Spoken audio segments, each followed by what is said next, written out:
11 देखते हैं। चैप्टर 11 में हम थोड़ी कुछ बिल्डिंग, पेंटिंग और बुक्स के बारे में जानेंगे। कुतुब मीनार बहुत फेमस साइट है, टूरिस्ट साइट दिल्ली में। वहाँ पे हमें एक आयरन पिलर मिलता है। वो iron pillar Mehrauli iron pillar कहा जाता है इसे। उसकी एक फ़ोटो है। ये इसके बारे में जानते हैं कि ये 7.2 मीटर लंबा है और 1500 साल पहले बनाया गया था। तो 1500 साल पहले एक आयरन पिलर बनाया गया है। इसमें किस तरीके का एलॉय इस्तेमाल किया है जो आज भी रस्ट के द्वारा ख़राब नहीं हुआ। तो हमारी जो मेटरोलॉजी थी उस ज़माने में वो बहुत ही अच्छी हुआ करती थी। मेटरोलॉजी मतलब धातु विज्ञान। धातु विज्ञान में क्या होता है, धातु के बारे में जाना जाता है।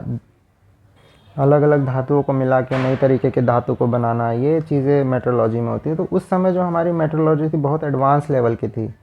बिल्डिंग्स जो उस समय हुआ करती थी, स्तूपस जो बुद्धिज़्म में एक पवित्र स्थान होता था, उसका मतलब होता है माउंड, एक टीला, नॉर्मल सा टीला, और ये दिखने में भी टीले जैसे ही लगते हैं गोल से।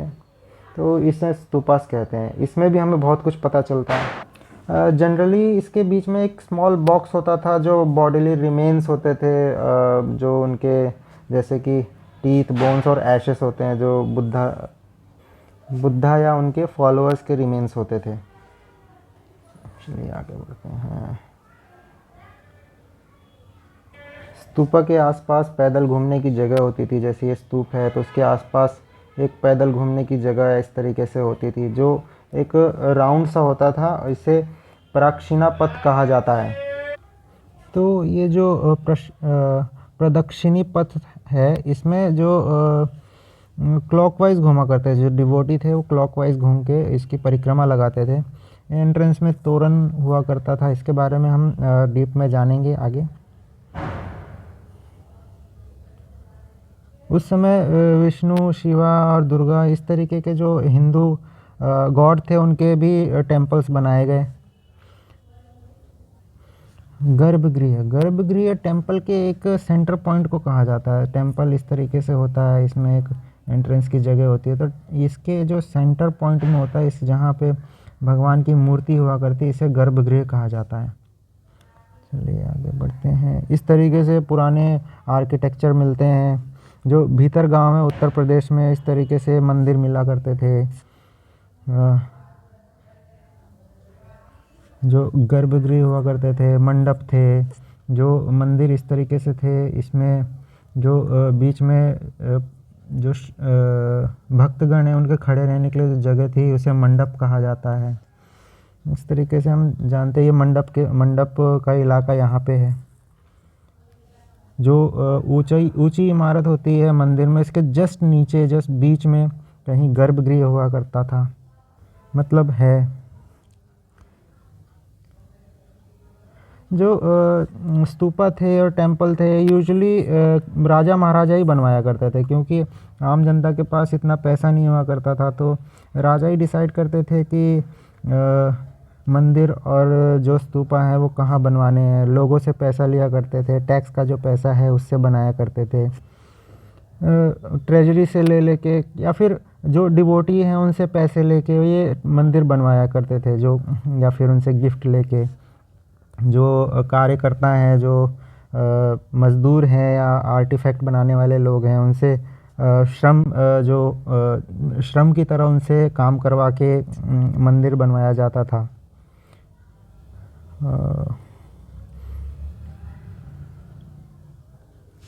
अजंता की गुफाएं, जैसा कि हम ऑलमोस्ट सब जानते हैं कि अजंता एक बहुत अच्छा टूरिस्ट प्लेस है। वहाँ पे हमें कई पेंटिंग्स मिलती हैं। इस तरीके से कई गुफाएं अलग अलग, वहाँ पे हमें पेंटिंग्स मिलती है जिससे हमें पता चलता है किस तरीके से वहाँ पे जीवन बिताया करते थे। ये अजंता की गुफाएं ज़्यादातर बुद्ध मॉनेस्ट्रीज़ हुआ करती थी। तो वहाँ पे बुद्धा के जीवन के बारे में बहुत सारी चीज़ें मिलती हैं। ये बुद्धा का एक अवतार है। केव्स अंदर से बहुत डार्क हुआ करती थी। तो जो अंदर की जो पेंटिंग है वो टॉर्च लाइट में बनाई गई थी उस समय, जो 1500 साल पहले बनाई गई थी। किताबों की दुनिया,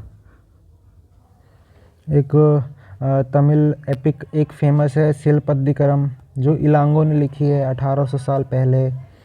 इसमें एक प्रेम कहानी है, जो पुहार नाम का एक मर्चेंट था और एक माधवी नाम की एक लड़की थी, उसकी प्रेम कहानी। इस तरीके से कहानियों के बारे में हमें पता चलता है, और कहानियों से उस जो कंटेम्प्रेरी वर्ल्ड था वहाँ की लोकल सोसाइटीज़ के बारे में पता चलता है।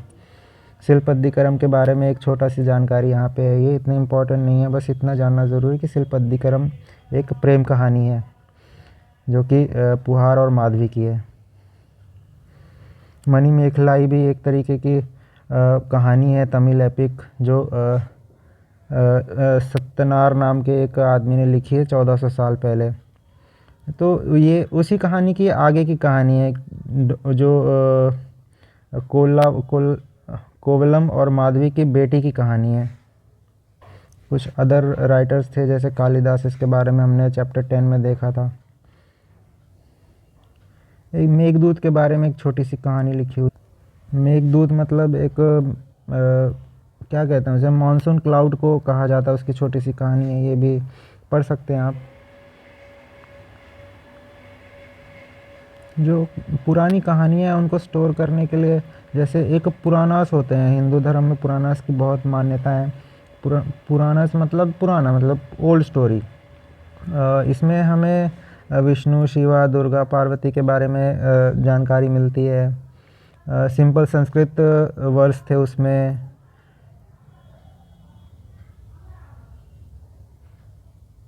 ये पुराणास जो हुआ करते थे हर कोई सुन सकता था, शूद्र हो या वुमेन हो। जैसा कि वेद के बारे में था कि शूद्र और जो वुमेन थे वो नहीं पढ़ सकते, बस पुराण हर कोई पढ़ सकता था।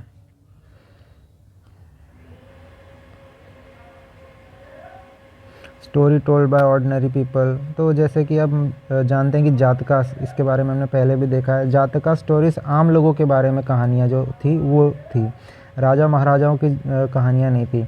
जातक कहानियाँ आम जनता के जीवन के बारे में, सोशल ऑर्डर, उस समय जो इकोनॉमिक सिचुएशन थी उसके बारे में बहुत जानकारियाँ देती हैं।